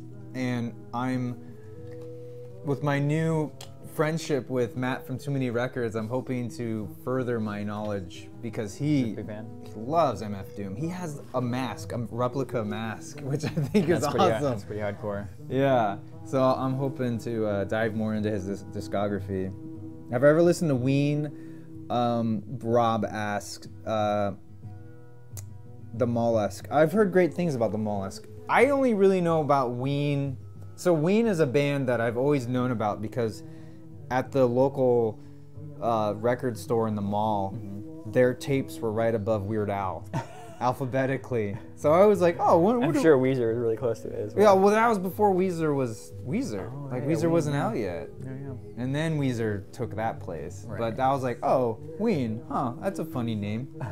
As a little kid, you know, I mean, teenager. like back in the day too, when you're at like the But that's how record you store, found out. that's how you find, like, is it a cool name or a cool album cover? You know what I mean? Yeah. Or someone tells you about it. You know, so if you're just going in trying to look for like something new, you didn't have much to go on. Well, the other thing too is like at that time, that was how you found out about a new album. Right. Let's go see if Weird Al has a new album yet. And you'd look like, no, it's the same old couple of them. And then sometimes you'd walk in there and be like, oh my gosh, there's a new album out. Right. Because, you know, when you're like 11, 12, you Back don't know. then, I'm sure 11, 12-year-olds now are really tapped in. Well, yeah. Well, it's so much easier now. Yeah. You have this stupid thing that tells you, like, everything. Okay, I'm going to add the Mollusk to my list here if I can find it. So I haven't listened to a lot of the National, but They're great, But though, Danny dude. Williamson, says since you gave the National's latest album your favorite of the year, what is your opinion on the band and any favorite albums/songs? So, you know, the National, I feel like I always repeat myself, but like, actually kind of when I met Josh was the real driving force for me to check out new music, and I didn't have a lot of money at the time. So the way I would check out new music was, this was roughly like 04, 05, and bands would give away like a free song for an email or something. So I'd find out about bands that way, and National was one of those bands. So when The Boxer came out, I got like one of those songs, and I was like, oh, this band is great. So subsequently over the years, I would get like 1 or 2 songs from the albums. I was a late adopter on streaming. I don't know what took me so long. Now I don't understand why I would ever go back to like downloading MP3s. Yeah. But yeah, I love his voice. I'm blanking on his name right now, but the singer's voice. But just like the music. The vibe of it is just up my alley, and it's like they're a great band. Yeah. So I think I pronounce it wrong, you pronounce it not wrong, but a Les D03. Yeah. Thoughts on Arcade Fire? you take this I think Arcade Fire was a very influential band for the time and place they came out. It really changed things. I think Arcade Fire was, one of those first. Oh, they blew me away. Yeah, the first like really large bands, right? That like they kind of like they to there's me. like 10. How many people were in the Arcade Fire? I have no idea. Oh, you mean like literally large? Literally large. Oh, yeah. I thought you there's a meant lot of like people playing a lot of popular. different instruments. You're in that right. band. You're right. They actually, I would say there was also the Polyphonic Spree. Right, and then Broken Social Scene as well. Yeah. Right. So I mean, those all the like I don't know where Polyphonic Spree is from, but no, we gotta skip. But both Arcade Fire and I think and Broken Social Scene are Canadian, right? So sure, it's kind of like it was like a Canadian kind of new wave indie movement, right? So that kind of changed music as well, even to the same level, I think, as we were talking about before, the White Stripes and the Strokes. They kind of well, the Funeral for me was like my first. That's how I found out about indie rock. Right. It's like oh, this is great. What is this genre? Right. This is amazing. Yeah. And that was like a huge album. Yeah. Yeah. And I dig Arcade Fire. I haven't really got into their most recent kind of efforts, but I feel like Arcade Fire pulled a Weezer. Oh, really? Whereas like the first two Weezer albums are phenomenal. Like they peaked at the Suburbs, and then when they did, I'm totally blanking on it, but when they did the follow-up to the Suburbs, they went a totally different direction. They took a left turn, and they went to like this disco dance band kind of thing, and then they doubled it with Everything Now. They just went completely sort of dance pop. That's a really difficult thing for a band. I can understand why a band wants to keep it fresh and change their sound, but then there's always the risk of losing your kind of hardcore dedicated fans that are really into that sound, right? So yeah, and I think I have to wonder too with a band like Arcade Fire if they're not also thinking about, okay, what's gonna sell, because they came out at a time when the music industry still functioned as it did for like the last 50 years. Right. But they also saw the transition into what we have now, where you make little to no money off the recordings. Right. Unless you like sell it to a film or a commercial. Right. And I just wonder if that's what they're thinking. Like that's kind of what Weezer did. Rivers, like he got really personal on Pinkerton and then went 2 steps backward and went pop. Like he just went all surface level. I understand how people need to make more commercial stuff to, I'm sure after really big hits, you see all this money, then you have a certain lifestyle you want to kind of keep, right? So, yeah. I mean, maybe they'll surprise us. Oh, that's a great question, Gail Vincent. What's my main listening area? I listen a lot in my office, which is not here. It's where I do all my editing, and I have an Audio-Technica LP 120. And I use that directly into my computer, and that's how I can make, I do vinyl dumps that way. I record directly to my computer that way. And I have some, what are they? They're studio monitors. They have a really good bass, mid, and high frequency. They're really great for editing. That's what I use for listening. But yeah, I want to get a better setup in the house. That's not my office. That's not the vinyl pad, but that's like in the house to like just kind of play records. Yeah. That's the next. That's kind of the next goal. Yeah, I mean, I think I listen to music most. Like, number one probably is in my car. I do have like a relatively long commute, so that time period in the morning, like it's probably like I have about a 40-minute commute. So just listening to new music or listening to music that I really like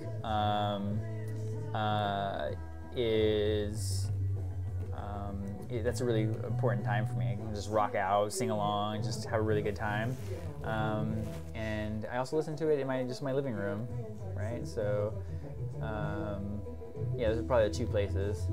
Oh, one thing that I think actually to pick up on a question that was probably about an hour ago. Yeah. One of my favorite albums actually is the Dodos. Oh yeah, Visitor. yeah, right? that one's great. I love that. Something one. about that album was when I first heard it. They're from San Francisco. I was living in San Francisco, and I was like, it felt very of the time, and it felt like, wow, this is like really speaking to. I forgot about that. Yeah, it's really speaking to like the feeling I'm actually feeling right now, and Yeah, and totally. because it connected with me so much, I was able to sing louder with it, and I was able to just enjoy it more. So actually, the reason why that came up is because the other day I was actually listening to that album on my commute, and that one place where, or one of two places that I really listen to music, and I was just like, wow, I love this album. So Yeah. if you don't know the Dodos, check out the Dodos from San Francisco. They're awesome. Yeah, I saw them at the Ecto, Oh yeah. and it's really cool to see him play Derek. Is that Yeah, his name? I don't know. I think that's his name. Because like he has two different. He actually has an echo pedal for his voice. So like his microphone splits off. One goes to the mains, and then one gets superseded into an echo pedal that gets then sent to the mains. Whoa, that's cool. And so like he'll click on that to kind of do these overdub sounds. Right. It's really cool. Yeah. They added a third member now. Did they really? Yeah. I've always known them as a two-piece, but yeah. Yeah. But he came on like for touring, and then he became a permanent Oh, that's member, I cool. believe. But he always plays in a weird tuning Oh yeah. too. Yeah, like he's got this really cool old funky guitar, and I wanted to kind of play it, but because I worked on a music video for them once. did you? And he's a nice guy, like all nice people, but like I realized he's in a weird like flat, Oh, wow. like He's doing open something special. tuning. Yeah, so I was like, not even gonna Not go even there. gonna go there. Yeah. But yeah, Cool. oh, I don't, I'm not really familiar with Gentle Giant TCW 22, but the Power and the Glory, I'll check that out. Gentle Giant. Edward E asks, "Is your chair a real Eames chair or a No. replica?" No. Yeah, I mean, we wish one day it'll be a real Eames. Yeah. I mean, not this particular one. It's not gonna morph into one, but one day I think the Yeah. Vinyl Rewind show will be able to get a real Eames chair. Yeah, they're only like $4,000, right? Yeah. That's, I think that's doable. We can put that in the budget. one day. No, I actually found this chair for $50 on Craigslist. The guy didn't, because even replicas go for $300-$400 used. Right. But yeah, this one the guy didn't know really what to call it, and I got it in that Prius, man. I think I spelled gentle wrong. Whoops. Lisa Hazy? Yeah. Thoughts on Sly and Family Stone and Earth, Wind, and Fire? I love Earth, Wind, and Fire. Yeah. I mean, even beyond September, I've picked up some of their other albums, and they're just solid records, man. Yeah, They're and it's so just like much always a fun. good time. You just put that album on, it's always a good time. I am not finding this record. I don't know what my problem is. I totally lost where his. Oh, the Power and the Glory. Okay, maybe I'll find it that way. Sly and the Family Stone. I like them, but I don't like everything they do. Damn it! Not the flower, the power. Matthew Wellen asks, funk or jazz or blues? I'm gonna go. If I have to choose, I'm gonna go jazz. Really? Oh, I Yep. would go blues. No, Yeah. I'm not. Why am I not finding this record? There's actually a contemporary funk artist that I really like. I don't know if you guys have heard of him. His name is Sin Kane. Have you ever heard of Sin Kane? I saw him live. Super good. I saw him in Atlanta. Really good. It's kind of like, it's just contemporary indie funk. But it's super cool.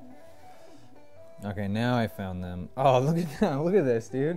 Wow. That's hilarious. I don't think you guys will be able to see it, but probably not. It's No, probably all not. blown But out. Just check it out. Gentle Giant. Yeah. That's a cool album That's cover. 1970 prog rock. I will. Oh, that's so cool. I gotta check out that album now. I gotta find it now. All right. What's next? What do we got? There's lots of stuff. Hard to choose. Thoughts on Beach House? Oh, Beach House. Beach House is California to me. Beach House is great. I know. what's her? Wait, Victoria Legrand. Oh yeah. Is that her name? Sounds good. Well, I know her brother. Yeah.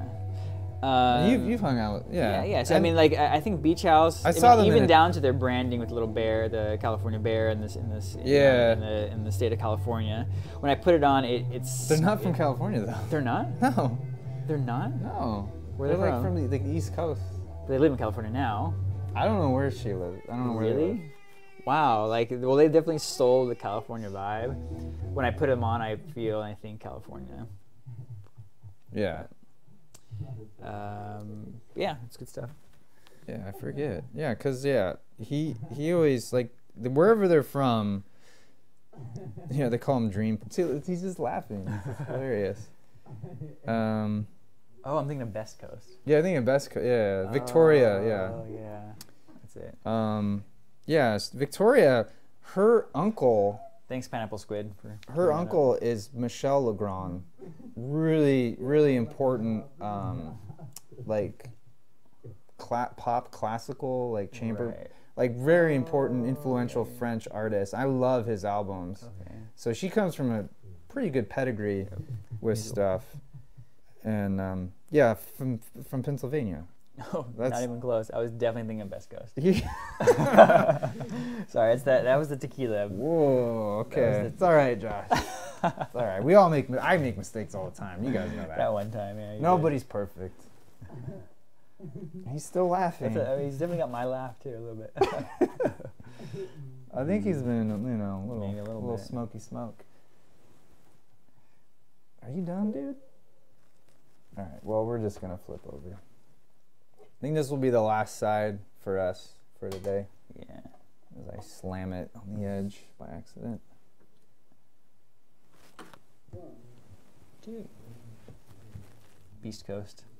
Beast Coast. Have I heard the Kinks albums from 66 to 69? Not like in their entirety. I actually own some 7-inches from that period of them, but I haven't. It's funny. They're a band that like kept going into the 80s and Right. beyond, they're not. I like their really early stuff. Their garage rock stuff can't be beat, man. Right. So good. But beyond that, I don't know. You got to be a fan, I guess. Yeah, I've been meaning to check out Brockhampton. I hear great things about him. Okay. It's like very different. Kind of, right? It's an interesting mixed bag, huh? Yeah, it is. Thoughts on the band Spoon, Danny? Okay, great. That's a great question, Danny Williamson. I like Spoon. I love Spoon. Last weekend, Matt brought their Ga Ga Ga Ga Ga album. Right. It was like the 10th anniversary edition or something. Had an extra record in it. Yeah, great album. The thing I like least about Spoon, I love Spoon, but the thing I like least about Spoon is their name. Yeah. It's just like when I first heard, like, oh, the band's called Spoon. I'm like, okay, all right. And then I listened to them, I'm like, oh, they're awesome. Yeah. They're a band I feel like should have been bigger than they ended up. Yeah. But they came out, I think they got popular at a time when like There's other similar bands? Well, we were transitioning. Like we were right. starting to splinter off in terms of like as a whole. Like we weren't all collectively watching MTV and listening to the radio, Right. which is where we are now. Yeah. You know, it's hard to reach everybody. Frank Ocean? I love Frank Ocean. I wish he would release Blonde outside of a stupid one-day record store day sale. Come on, man, just put that on a vinyl. You'll sell like crazy. I don't understand why he doesn't do that. Thoughts on the Doors? I like the Doors a lot. Yeah, I like the Doors. I mean, Yeah. it's hard sometimes to get past the personality that was Jim Morrison, Yeah. right? Yeah. And his kind of like, I think it's fair to say egocentric kind of That's a personality. California band right there. Yeah. LA band. But yeah, I mean, they're an iconic band for a reason. Yeah. Yeah. And part of, I mean, I'm sure part of that comes from the personality of Jim Morrison. A lot of it. So Flame Demone asks, have I heard of the Foxborough hot tubs? No. Oh. Oda292 asks, do you guys ever play in a band, and what music and what instrument did you play? I've never played an instrument in my life. I've struck the triangle a couple times. I don't think that counts. Something. That's a percussionist. There you go. That's okay, a legitimate role. That's a legitimate role. But never in a band. Only like when I came across the triangle. But Eric was actually in at least a couple bands, right? At least one. Well, I did play trumpet in community band, so I marched with a silly uniform. But I couldn't remember. Pixar didn't happen. I have pictures somewhere. I'll see them. I have video probably too. But like I couldn't remember sheet music, so I would just sit there and like fake it. Cause like even my buddy who got me in the band was like, "Yeah, we just need bodies. It's okay if you can't play." Cause like I could maybe like occasionally I would kind of like burr, burr, burr, and then the trumpeter in front of me like kind of like turned around and was like, "What the hell are you doing, man?" I was like, oh, I guess I shouldn't play. So I would just kind of like do this because they wouldn't allow you to have the sheet music. So I could read the music. Would your like parents come and watch, and they're like, "Wow, yeah, you're so good." Yeah. And they're like, "Thank you, I practiced a lot. That's great." Yeah, but man, it's you don't realize until you try. You gotta step in unison. You gotta play music. There's a lot going on. And then all of a sudden, you'll notice like, oh, this road has an uphill. This suddenly got a lot more difficult. Oh yeah. it's like you don't think of that stuff. And then to think of like the kids, the young adults who are doing the formations. Oh my God, yeah. And you got to think the guy on the outside who's doing the circles walking like so much faster than the dude that's here. Right. Right. And they're turning, and it's incredible It's really where a marching band has gone. I was never very good. But you were in a rockabilly duo called the Keen Cousins. We still have a MySpace page if you want to check it out. I'm sure you're locked out of it. You probably can't even access the admin right now. Probably not. And I played guitar. I played git fiddle. Dang. And it was a rockabilly duo. We had fun. I made the album cover. Josh did make the album cover. It was good times. In Utero or Nevermind? I would say Nevermind. Yeah, I gotta go with Nevermind. I mean, but I don't know. Nevermind was such a huge album in my life. In Utero was like the follow-up, and it was good. It's great even, but it didn't have the same impact. Alesta03 asks, this is a big one, thoughts on Prince? Prince has changed your life. Prince is amazing. In the last couple of years. I'm so sad he's dead. Right. He's a weirdo. He definitely was a weirdo, but I think it takes one to make the kind of music he did. Yeah. And I love his sort of like charming arrogance. That he just nailed it. So it's like, I'm Prince. Yeah. And your wedding was Prince themed. It was Prince themed. Yeah. I wore a crushed purple velvet tux jacket. Yeah. Walk down the aisle to Prince songs. Let's go crazy. Yeah. No, Prince. Yeah. I mean, Prince is like a treasure trove of music and a phenomenal guitar player. People don't understand that. Like, yeah, he could sing and write music, but he could shred on guitar. Yeah, completely shred. I mean, I think people realize that, but I think people don't necessarily focus in on that. Right. Like, it's sort of forgotten sometimes. Yeah. Like, no, dude, the dude could rock. Great music, yeah, on almost every instrument. Yeah. I saw Prince live here in LA. His first two albums, it's all him playing all the instruments. I mean, I saw him live, yeah, and it was just like killing. It was a great performance. Yeah, I never got to see him live. Super dynamic, just like amazing. It was great. He also, and for the time, Morris Day, like the first album is all Prince playing instruments, and Morris Day just is the vocals. Oh, really? Yeah, that was it. Wow. That's awesome. Another one from Alesti03. Thoughts on Limp Bizkit? There's a legitimate question. There's a part of me that enjoys. Was it Fred Durst? Is that his name? Yeah.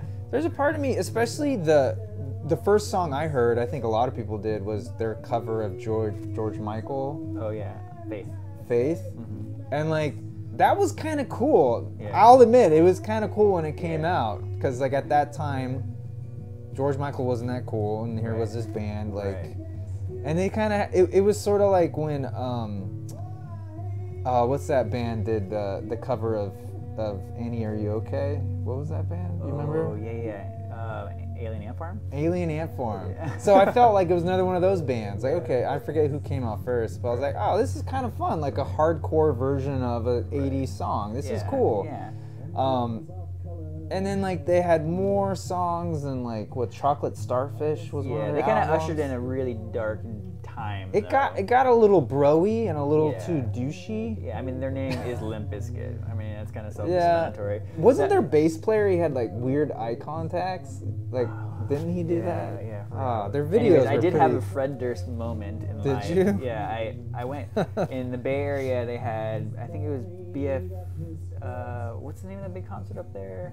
I don't know. Anyways, I forget the name of the concert, but I was standing in line before the concert doors open. It was a big festival kind of thing. Yeah. And I was just like, minding my own business, hanging out with some friends. You weren't and- on your phone. No, You no didn't phones have- exist. Yeah, Phones didn't And, exist yeah, then. I don't know what we're doing, just staring at the ground or something. I don't know. But and all of a sudden there's this big commotion. Like everyone's like freaking out. What's going on? What's going on? What's going on? And I look up and I see this red cap coming my way. Right, backwards red cap. And I'm like, oh dang, that's Fred Durst.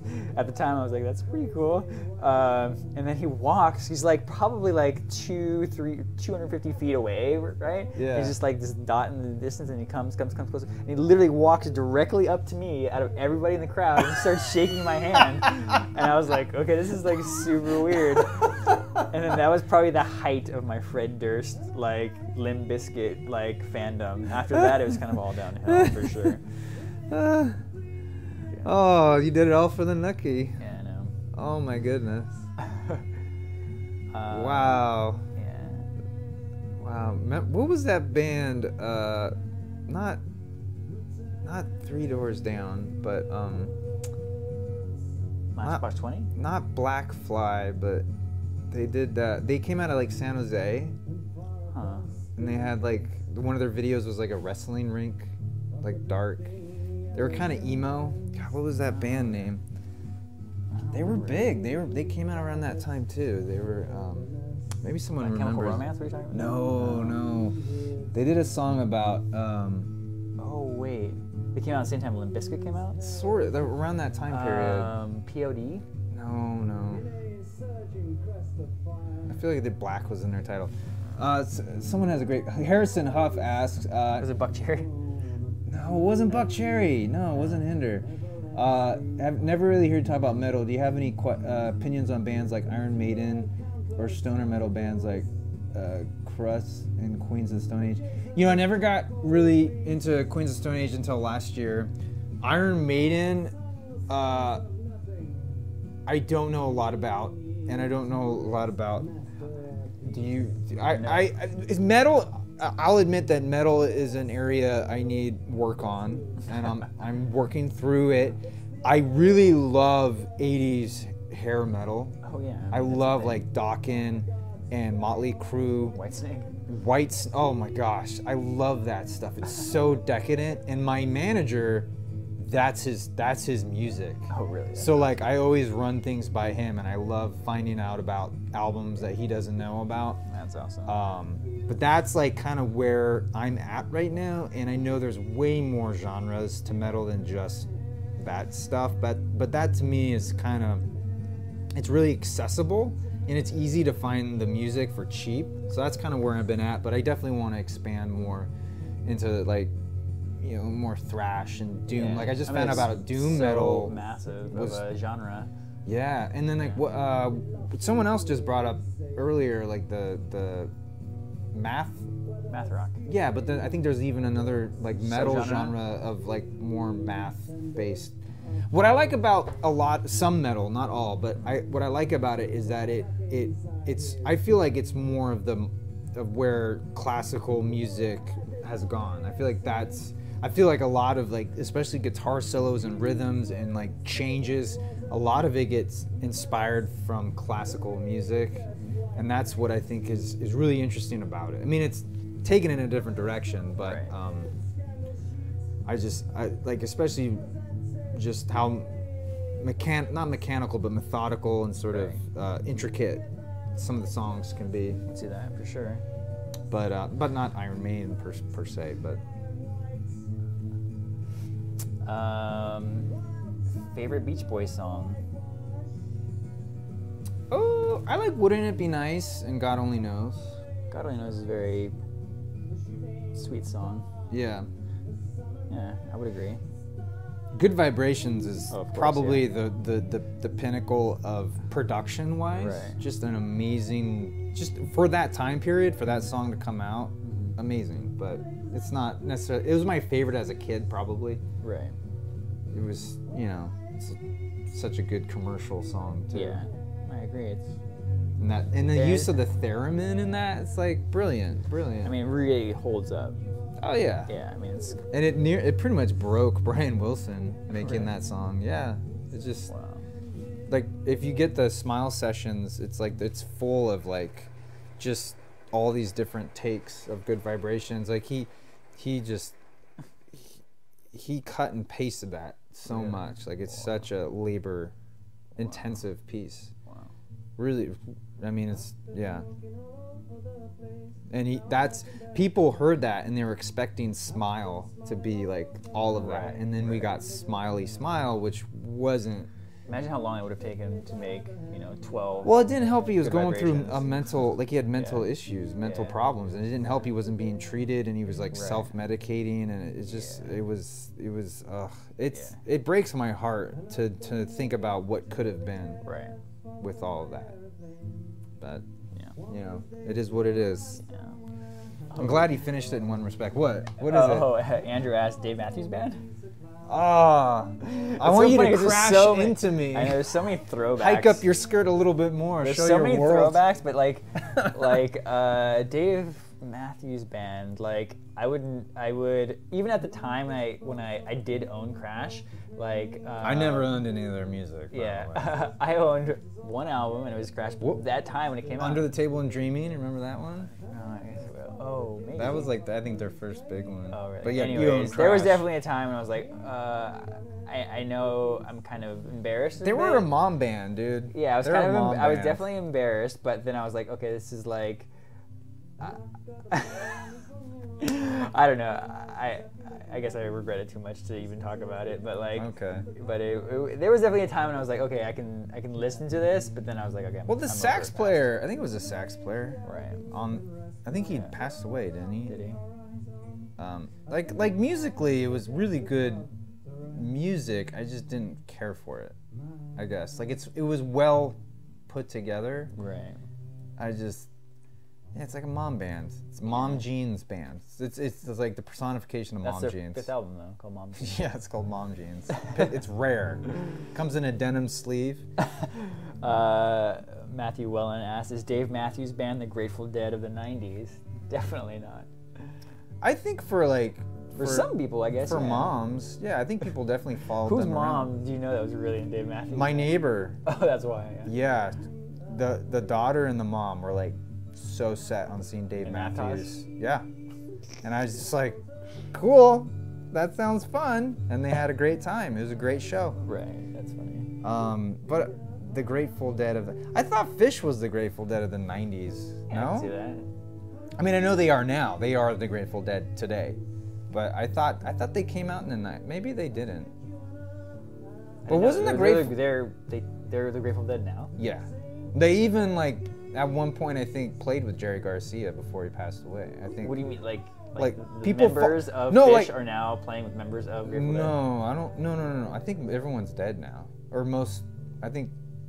Yeah. So what What that means is like playing you know as Deadheads. You know the Deadheads. Right, yeah. Like fans, The devout fans, yeah. fans would like follow the Dead from concert Right. to concert all over the country. People do that now for Fish. Ah, That's what that means. I see. Like there's devout fan. Actually, Matt from Too Many Records, his roommate, diehard Fish fan. Really? Went to their house full of Fish posters, Oh my goodness. like really fancy ones, like lithograph ones. You know, whatever. I don't know what those Man, I'm really getting hungry. are. You? So much fish talk. You had liquid fuel. Oh, yeah. Well, we're gonna end this after once this record's done. Just a heads up. Uh-oh. We do have dinner plans. I'm not sure where you guys all are at, but you probably already ate dinner. Oh yeah, the listening party pod says I'd say Pearl Jam is the Grateful Dead of the 90s. There you go. That's a great. You know, it's funny. I was thinking Pearl Jam. But yeah, that's a great point. Gail Vincent asks, "What's for dinner?" We are gonna go to Crossroads, which is an amazing restaurant in Melrose, on Melrose, in West Hollywood, and it's all vegan, but you wouldn't know it. You wouldn't know it. It's amazing. That should be their food. slogan, but it's not. Yeah, not that I'm not vegan. Josh is vegetarian. Pescatarian. Pescatarian. I eat fish. Not the band. But it's a great restaurant and really good cocktails. Yeah. And so it's a really nice atmosphere too. Yeah, I agree. Looking forward to it. So we'll live stream from there. No, we can't. yeah. Hey guys. Exciting, isn't it? I'm sure you. I wouldn't subject you to that. That'd be interesting. Just like sauce on our faces and stuff. Yeah. Okay, so Matthew Wellen asks, are bands like Soundgarden, Alice in Chains, and Stone Temple Pilots basically sludge metal bands but got wrongfully labeled grunge? Oh, I would say so. Yeah. Because I don't think grunge is really. I think grunge was just the term that was of the moment. Kind of like alternative was the term. We don't really use alternative anymore unless you go to an old record store. Right. Record store? What is it? It's Sean Connery. Yeah, store. Yeah, like now we use like terms like indie rock, indie pop, indie, dance or pop punk or whatever. I would agree with that. What do you think? Yeah, I mean, I didn't know what to call those bands at the time, right? Well, we call them grunge. It was grunge music. Grunge. I remember seeing in like Columbia House Music a section for grunge. Really? I wanted to save that advertisement. Yeah, I think genres definitely come and go for sure. I think they're revisited. Yeah. And they change. Because I don't. But you wouldn't call a contemporary band grunge. You would call it like surf rock or something like that. Well, no, like he's saying, he's calling like sludge metal. Right. That's his point. I see. That's his point because that's the term now. It's way more that's what it's much more descriptive, I think. Yeah. And I would agree with. Yeah. And especially as there's so many now subgenres of music, and a lot of those subgenres are kind of crossing into each other. So it's Right. It's hard to kind of nail down this one type of genre. Like in the 90s, we're like, yeah, that's anything that wasn't rap, hip hop, or country wasn't really called rock anymore. It was called alternative, right? Yeah. Yeah. And now we have a vast number of genres that are keep evolving and interplaying with each other. So, sludge rock, sludge metal. Yeah. I really like that term. Yeah. Man. Yeah. Stone Temple Pilots. Yeah, I really liked that band too. Yeah. You remember when like Stone Temple Pilots had that one album that went kind of in a different direction, and then I feel like Red Hot Chili Peppers did sort of the same thing, and I can't remember which album that is right now because I didn't actually own it. It was when what's his name was the guitarist for Red Hot Chili Peppers. Guitarist Flea? No, he's the bassist. Oh, the bassist. Yeah. No, he. Dave Navarro? Yeah. Yeah. Yeah, that was they call it the transitional period here. I want to say One Hot Minute. But yeah, they had that song Aeroplane. Oh yeah. You remember that? Yeah, definitely. That was a cool music video. Yeah, the video was cool. But like Stone Temple Pilots kind of did the same thing. Yeah. They kind of went this yeah, it was One Hot Minute. Yeah.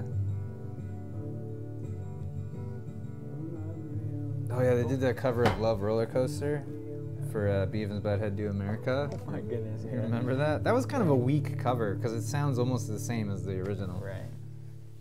That's it. No, one more. Can I review the Sunday's Record Store Day albums, Blind or Static and Silence that came out last year? Would be awesome. Showzama85 asked that. You know, I will look into that. I'm not familiar with the Sundays, but I will add that, and maybe Matt from Too Many Records owns them. We'll see. He's really good about going to record store day. I am not. I don't really like crowds, and I don't like waiting in line to buy artificially scarce records. It bothers me. Okay, but I will definitely check out these records. Sounds really cool. Oh. Have you, a lot of from Lesta03, have you listened to Mars Volta? Yeah, but I can't for the life of me remember. I saw Mars Volta on a New Year's Eve Wait, isn't celebration. Mars Volta sort of the ashes of another band? Yeah. What? Yeah, they are. What is it? Not At the drive-in. At the drive-in. Yeah. Oh, One Hand Scissor, right? Yeah, at the drive-in. Oh, that was so good. Yeah. The Mars Volta is incredible. Yeah. Yeah. Yeah. I saw them live on a New Year's Eve, and it was pretty epic. Lots of balloons falling from the sky and Mars Volta blaring. It was pretty cool. Nice. Yeah. Yeah. All right. So I'm adding Blind and Static and Silence, or Silence and Static, to my want list on Discogs. They look pricey though, $60. Oh man. But I'll do it for you guys. I'll definitely check them out streaming wise. And then anyway. So King is, where are we here? There. Oh, I missed that question. You can go down. Okay. Oh, good night, Micro Bushwitz. You're drunk? Awesome. Good night. Cheers. Sleep well. Good luck in the morning. Lisa asks, or Lisa Review asks, or review Gumbot Soup? Gumbot Soup. Yeah. Yeah, I'll make out faggots. Oh no, we're not. I mean, we got brotherly love. We're not gonna go. And we're married, yeah. Yeah, we're not homo love, which is perfectly okay, but it's not our deal. Yeah, I want to check out the Gumboat Soup. I think I just said it wrong again. I really like King Gizzard. I think they're great. Definitely. Yeah, but I have the Polygona Land album. You dig? There's I a like review, that right? one. You the King Gizzard review? Yeah, I did it for the Flying Microtonal Banana, their first album of 2017. They did 5. Dang. You know, their last one, I feel like Gumboat was it felt a little uneven because it was literally like the songs didn't make it to the other 4 albums. Oh dear. So, all right, we're coming down to the wire here, folks. Oh man. This is my last question. Night, guys. Here's hoping you see it. Al. What's the question now? Yeah, where was your... Oh, listen to Hangman's Beautiful Daughter and the Incredible String Band. Yeah, I've always kind of avoided the Incredible String Band, but I will check it out. Oh, Loudon Wainwright. Is that the dad or the son? I always get confused. I'm not the person to ask on that one. Obviously I don't have a great opinion. But I'm sort of distracted because I want to add this record that you just mentioned to my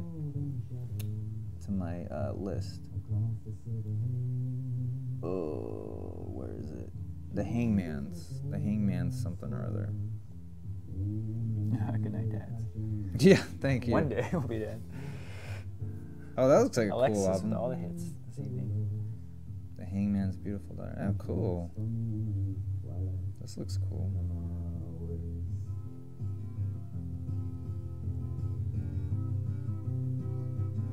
Where are we at here? Yeah, I know, Andrew. I want to check out the Saturation Trilogy by Brockhampton. The Trivium album. I don't know that one. I'll check it out. Thank you to Matthew. Have you listened to My Bloody Valentine? Of course. I love them. I want to own all their stuff on vinyl. It's expensive.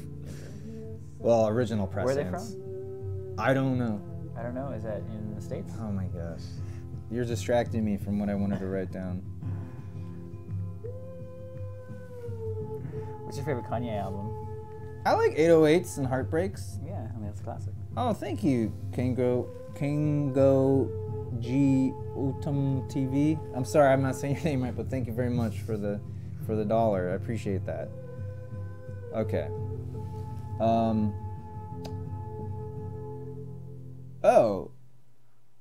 Oh, interesting. I highly recommend. From Ireland? Really? My Bloody Valentine? Oh, Interesting. that makes sense then. Internet Trowel. I highly recommend a book called Music: What Happened by Scott Miller. Mm-hmm. Oh, cool. That sounds great. I will check that out. All right. Well, we are gonna finish up here. So, all right, so there's a question about you doing any more Radiohead reviews. Yeah, I think I'll get to Kid A next, but I definitely want to Did do. you do Rainbows? Yeah, I guess I could do In Rainbows. Oh, In Rainbows, yeah. Yeah, I think that's what it's called. Sounds good. That was a free album, right? Yes. Yeah, I don't think the vinyl was free. I don't even know if it's on vinyl. Yeah. I'm sure there was a pressing made. All right. All right. I'm gonna lock this down. Boom, boom, boom. Do I think Radiohead will turn into a religion? That's a great question. I think for some people, Radiohead already is one. What do you think? I think so. Radiohead fans are very loyal and very passionate about Radiohead. Yeah. Kind of like religion. I Yeah. would agree. Yeah. I could see it. I could definitely see it. Cool. Let me cancel. Yeah. Okay, cool. Rainbows is on vinyl. Sweet. Thank you, Iron Chic. Thoughts on the Lana and Radiohead drama? We're gonna end on this. Have you heard about this? Oh, no. Yeah, Lana Del Radiohead. Rey, I'm talking about. Lana Del Rey. Okay. Yeah, Radiohead's suing for they want 100% writing credit or 100% royalties on this one song, and it's like, dude, you guys realize you totally ripped off the Hollies song and admitted to it. You don't get to say that. I think it's stupid. And it's literally just the beginning of her song. Chord structure wise, yeah, it's similar, and vibe wise it's similar, but it's not. It's a different song. I don't immediately hear Creep when I hear her song. Oh, it's Creep. Yeah. Oh, wow. Yeah. Okay. So I don't think they have a leg to stand on, but unfortunately I think they have the clout to muscle the way into it. Yeah, I think a more substantiated claim was the Tom Petty, Sam Smith one, where it really does sound like Free Falling, like down to the melody. Right. So yeah, it annoys me. The whole thing about Marvin Gaye's family going after Pharrell and Blurred Lines, that that annoys me too. But anyway. Cool. Well, that is it. We gotta get ready, or I gotta get ready to go out to eat. Yeah, I'm already ready. Yeah, Josh is all ready. But thank you guys so much for hanging out for this impromptu live stream with my buddy Josh here, and look forward to more content coming Tuesday, and hopefully I got some more things on the docket coming out. And tomorrow I'm gonna go hang out with Matt from Too Many Records, so that'll be fun. That's very cool. All right. It's been a pleasure. Take care.